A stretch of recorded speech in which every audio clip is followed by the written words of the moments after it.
Hi, everyone. Welcome to the Connect Point Show. And today we have two Shions in the house. And with us today is Mr. Oluseun Akinlawon from the United Kingdom. He has a lot to tell us. But before I introduce him, I have my very good friend, my business partner, Mr. Toby Olaitan. You're welcome to the show. Thank you very much, Oluwaseun. Thank you very much. Thank you. Yeah. A brief about Mr. Oluseun Akinlawon.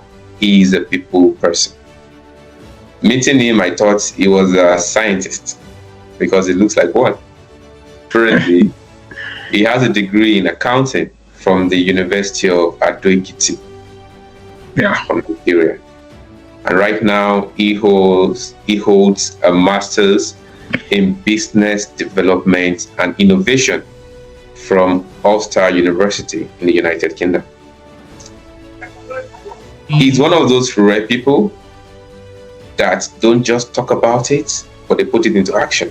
Yeah. He's passionate about helping humanity, and his voice drives change, brings up meaningful conversations on human development. He talks about politics, career, personality growth, and most importantly, faith. Your faith. If you want to have any discussion about that, you're confused, he's the right person to go to. He believes in speaking with purpose. He chooses depth over noise. He doesn't shout. And occasionally, on his leisure times, he shares his views on football, especially his team. Unfortunately, he's a Chelsea fan. Oh, that is no. Oh no. One thing about him that most people don't really know is he attended over 10 schools, from primary school to secondary school. Wow. And we're looking forward to hear that story because that's interesting. That was a lot. And this is a journey that shaped his adaptability and resilience, because if at that young age you could survive that, I don't think there's nothing you can survive in this world. I tell you. And at the heart of everything, people matters most to him. Mind you, not just anybody. His father, his mother, his dearest wife, children, siblings, and friends. Mr. Oluseun Akinlawon, you're welcome to the show. Thank you so much, Mr. Oluwaseun. It's nice to be on the show, and my very good friend, Loba. Thank you so much for having me. You've done a lot with the introduction. There is nothing more to add except for support. So thank you so much. Thank you. Oh, you're welcome, Oluwaseun. Yeah, you're welcome. The topic ahead of us today, for a while we've been talking about living outside the shores of Nigeria and staying in the country called Nigeria, our home country. Today we're taking it a notch higher. And the topic for discussion today that Mr. Akinlawon will kind of introduce in a brief moment is,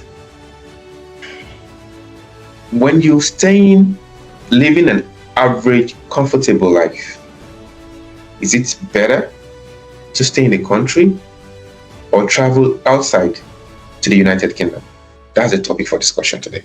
And I just want Mr. Akinlawon to introduce the topic, because when it comes to average and comfortability, it's a very thin line between having that wealth and just being okay to live from a day to day and just being able to fend for yourself and everyone around you.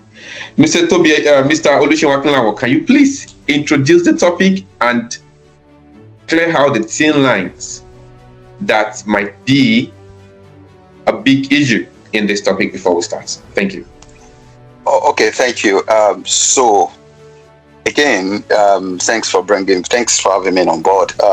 So the topic is trying to stick a balance from the fact that if you live a comfortable life in Nigeria, do you need to leave and come over or relocate to United Kingdom and settle down for a normal life.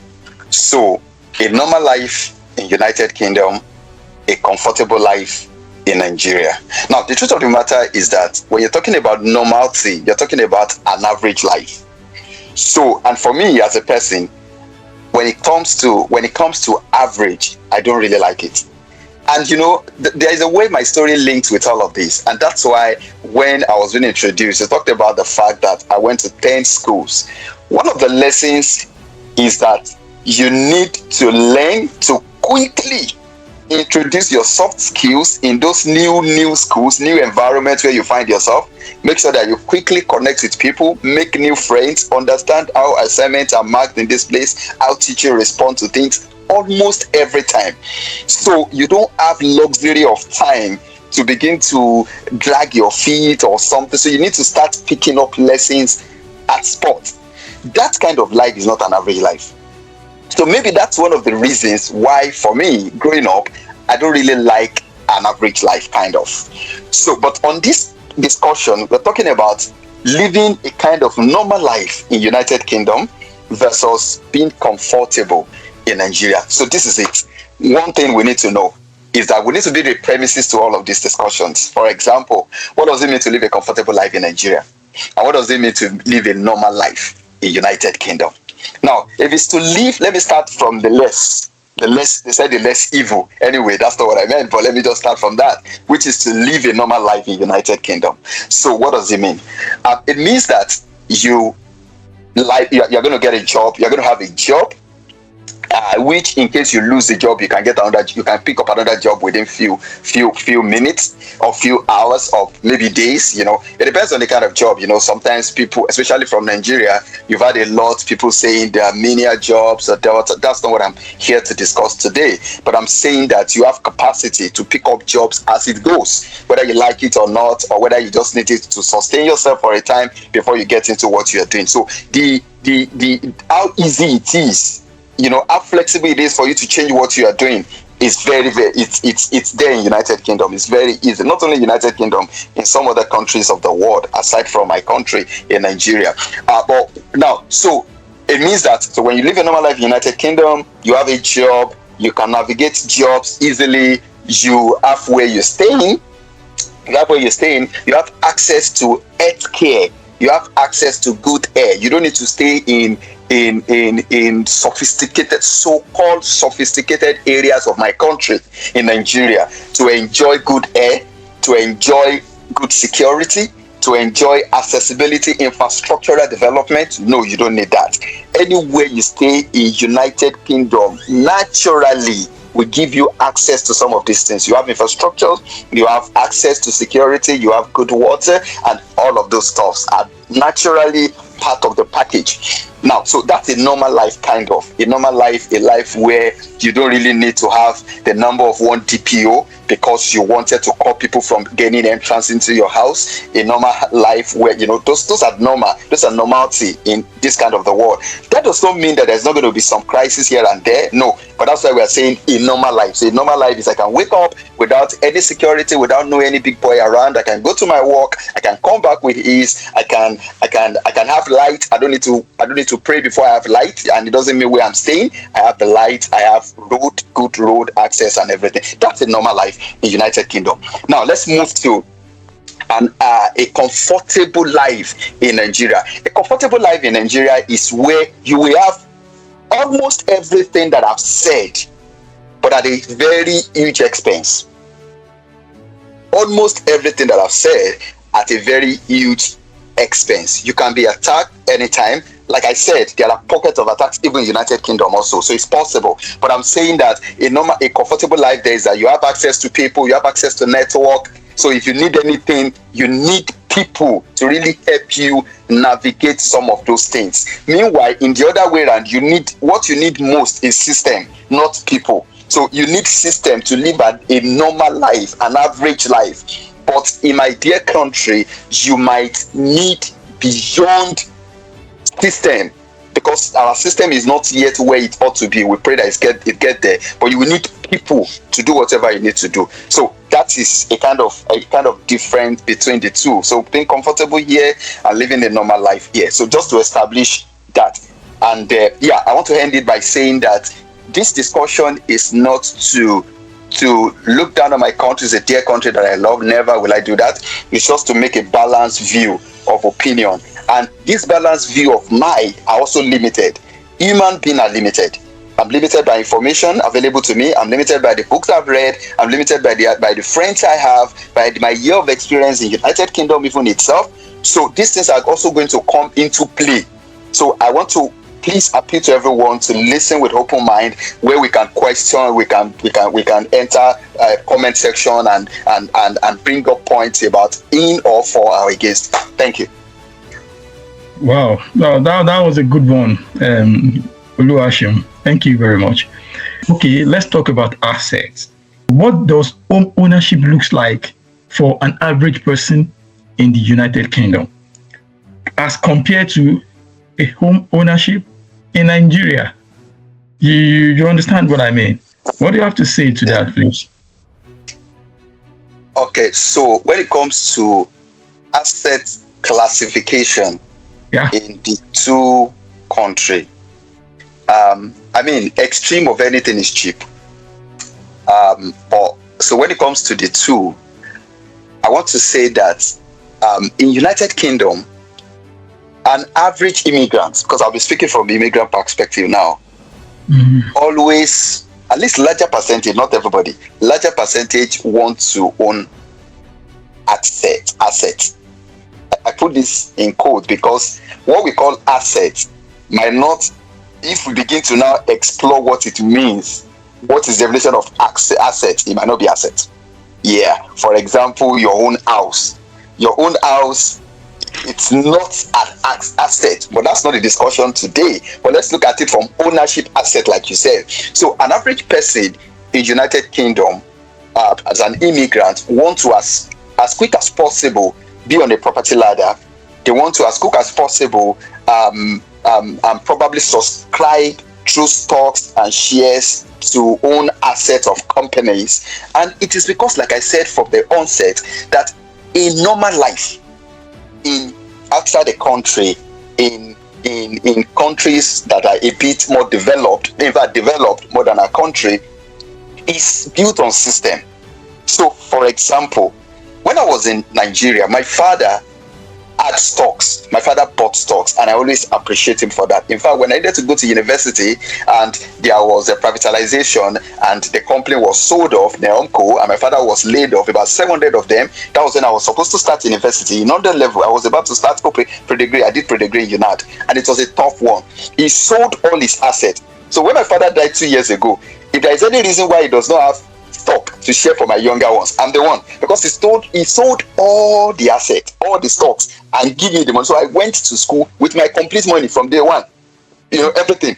May God bless his soul. So what I'm saying, but the truth of the matter is that even at that time, when he was buying those assets, when he was trying to own those assets, when people were trying to even ask him questions about those assets, it looks a bit like a difficult space to navigate.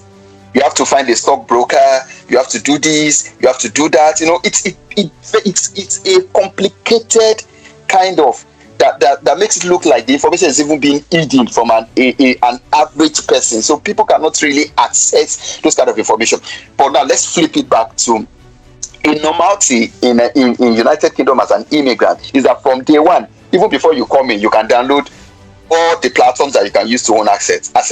You can download Trading 212, not advertising for them, and many other ones like that. You can download it, and from day one, you can start plugging in your small pounds, your small dollars, and you start owning. You start having a sense of ownership. That's one. Two, when it comes, so I'm moving away from stock now. So stock allows you to now, to have assets, kind of, where you're sleeping, your money is working. The another kind of classification that immigrants try to quickly key into when they come into United Kingdom or US or Canada is the home ownership.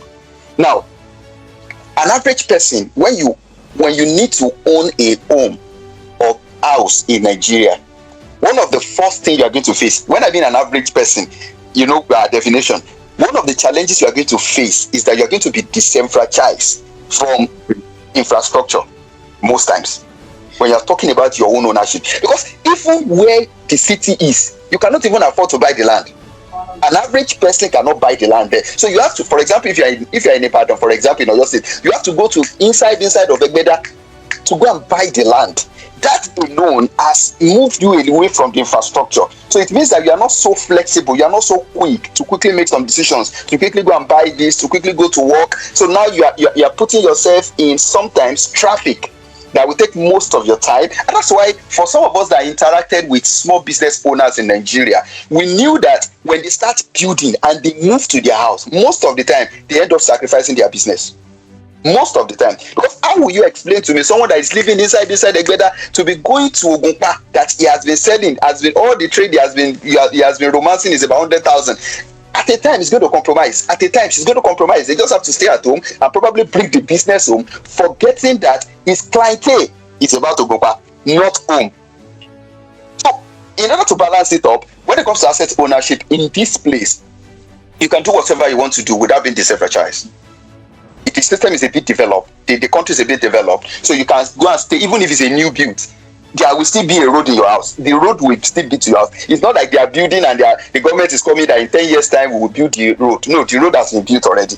So everything is already prepared. Just get in there. But we cannot begin to now go into peculiarity of what it means to own a house. Because averagely, if you ask me, I will tell you that the normal age, an average Nigeria is trying to build their house. The normal age in their 40s, in their 50s, is always the normal age that an average immigrant will, if he decides to be mortgage free, will likely be mortgage free. So it's just about not being extreme of anything. We have to balance the two, which says that it's not like after all, UK or Canada or anywhere is still not heaven. It's still the world. So it's not like it's an extreme of, oh, if you go there you are fine. If you stay here you are bad, or nothing's good, or nothing's good to happen. No. It's just to balance the two. So asset classification, like you said, it's a bit more easier outside the country than in my country. But thanks be to God. Thanks be to people who are innovating. There are platforms now that are going to Africa that people can now own some of these assets that I talked about in Scotland share, and the rest. And the noise is coming up, the information is coming up. I could see a lot of going on Twitter,